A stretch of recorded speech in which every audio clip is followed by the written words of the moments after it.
Dear students, मैंने आपसे कहा था कि अगले वीडियो में जो है कि मैं इंटरवल के बारे में आपको समझाऊंगा। हिंदी में अंतराल बोलते हैं।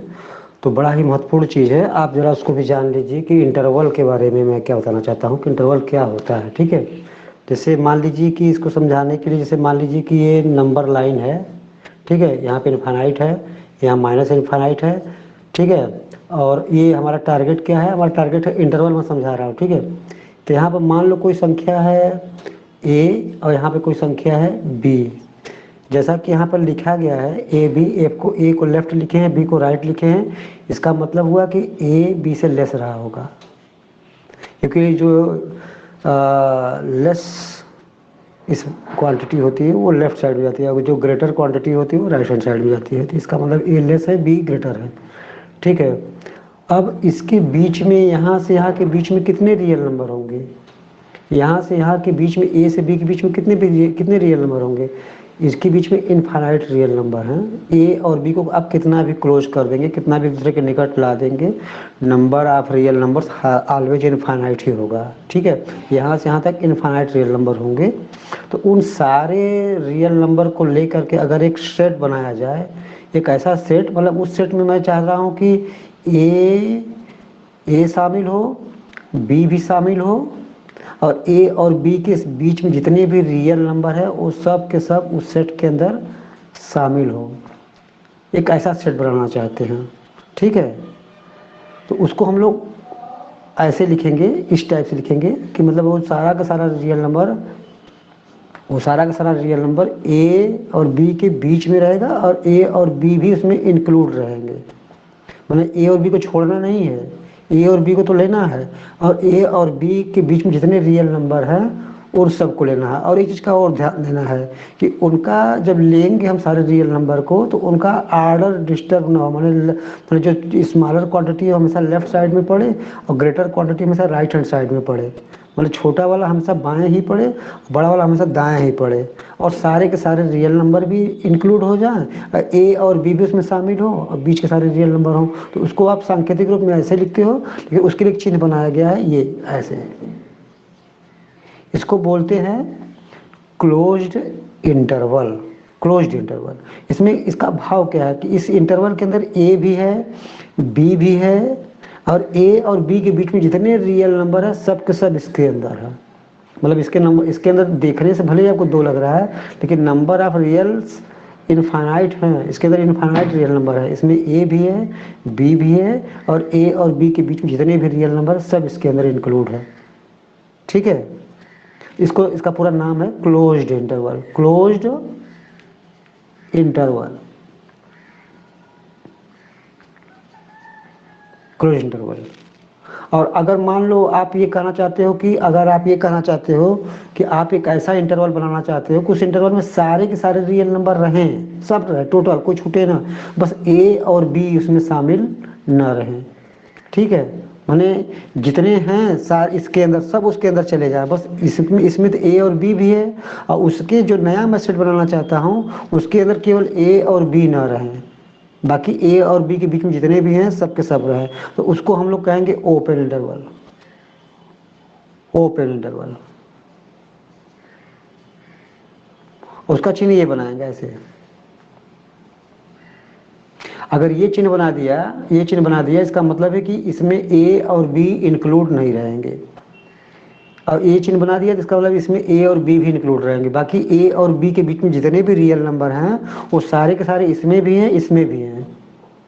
केवल इन दोनों में दो एलिमेंट ज़्यादा कम हो रहे हैं, इसकी तुलना में इसमें दो एलिमेंट ज़्यादा हैं, ए और बी। इसमें ए और बी शामिल नहीं है, इसमें ए भी बाहर है, बी भी बाहर है, लेकिन इसमें ए और बी दोनों ही शामिल हैं। लेकिन ए और बी के बीच में जितने भी रियल नंबर हैं सारे के सारे इसमें भी हैं, इसमें भी हैं। ठीक है, और अगर आप ये मतलब इसका फिगर अगर हम बनाएंगे तो इसका फिगर ऐसे बना करके दिखाएंगे। इसका फिगर बनाना होगा अगर तो ऐसे बनाएंगे, मतलब ऐसे बना लीजिए नंबर लाइन, और यहाँ पर लिख दीजिए ए, यहाँ लिख दीजिए बी, और इसको ना आप इसको ऐसे करिए, मतलब इसको जो है डार्क मत करिए, आप इसको ऐसे रहने दीजिए। तो इसका मतलब इसको मैं डार्क न करने का मतलब है कि मैं इसको छोड़ रहा हूँ, लेकिन बीच के सारे अवयवों को ले रहा हूँ। बीच के सभी अवयव को ले रहा हूँ, तो उसको हम इस तरीके से शो करेंगे, ठीक है। और अगर आप ये कहना चाहते हैं कि नहीं, मैं एक ऐसा इंटरवल बनाना चाहता हूँ कि मान लो ए और बी है, आप चाहते हैं कि ए ले लिया जाए और बी को छोड़ दिया जाए, बीच के सारे अवयवों को लिया जाए। बीच में तो सभी को लेंगे, बस किनारे में, किनारे वाले में ए को लेना चाहता हूँ और बी को छोड़ना चाहता हूँ, तो आप इसको क्लोज्ड ओपन इंटरवल बनाएंगे, क्लोज्ड ओपन ऐसे ऐसे बनाएंगे। ये इस चिन्ह का मतलब ही है कि ए को ले लिया गया है, और इस चिन्ह का मतलब है कि बी को छोड़ दिया गया है। और बीच के सभी अवयव को लेना ही लेना है, बीच के किसी अवयव को आप नहीं छोड़ पाएंगे, केवल किनारे वाले अवयव पर आपको डिसीजन लेना है कि किसको लेना है, किसको छोड़ना है। तो ये आपका क्या हो गया, क्लोज्ड ओपन इंटरवल। और अगर आप ये चाहते हैं कि नंबर लाइन पे अगर दो संख्याएं ए और बी हैं, ए को आप छोड़ना चाहते हैं अब बी को लेना चाहते हैं, अब बीच के सारे रियल नंबर को लेना चाहते हैं, तो आप इसको इस तरीके से लिखेंगे ऐसे। देखिए ये चिन्ह का मतलब क्या है, छोड़ दिया, और इस चिन्ह का मतलब क्या है, लिया, यानी ए को छोड़ा अब बी को लिया, अब बीच के सारे रियल नंबर को लिया, ठीक है। और इसी को आप लिखने के लिए ऐसे भी लिखते हो, ऐसे, ये यहाँ पर ऐसे ले लो, यहाँ पर ऐसे लगा दो। यहाँ पर देखो बराबर चिन्ह नहीं लगा है, बराबर चिन्ह लगने का मतलब है कि ए को लिया नहीं गया, ए को छोड़ दिया गया है, और यहाँ बराबर चिन्ह लगा, इसका मतलब बी को ले लिया गया है, और बाकी तो बीच के सारे लिए ही गए हैं, ठीक है। और इसका मतलब ये चारों को चार तरीके से आप लिखेंगे। अगर आपका ऐसे है जो कि क्लोज्ड इंटरवल हो गया, इसका पूरा मतलब क्या हुआ, इसका पूरा मतलब हुआ कि यक्स ए और बी के बीच में तो है ही, इक्वलिटी साइन भी लगाएंगे, देखिए इक्वलिटी साइन लगाया। और अगर आप इसको ऐसे करते हो तो इसका पूरा मतलब हुआ कि ए और बी को छोड़ना चाहते हो, आप ए और बी को लेना नहीं चाहते हो, तो आप इस पर इक्वलिटी साइन मत लगाइएगा। अगर आप क्लोज्ड ओपन इंटरवल बना रहे हो, इसका मतलब क्या हुआ कि आप ए को लेना चाहते हो और बी को छोड़ना चाहते हो। देखो ए पर इक्वलिटी साइन लगाया क्योंकि यहाँ क्लोज्ड है, और बी पर ओपन है इसलिए बी पर इक्वलिटी साइन नहीं लगाया।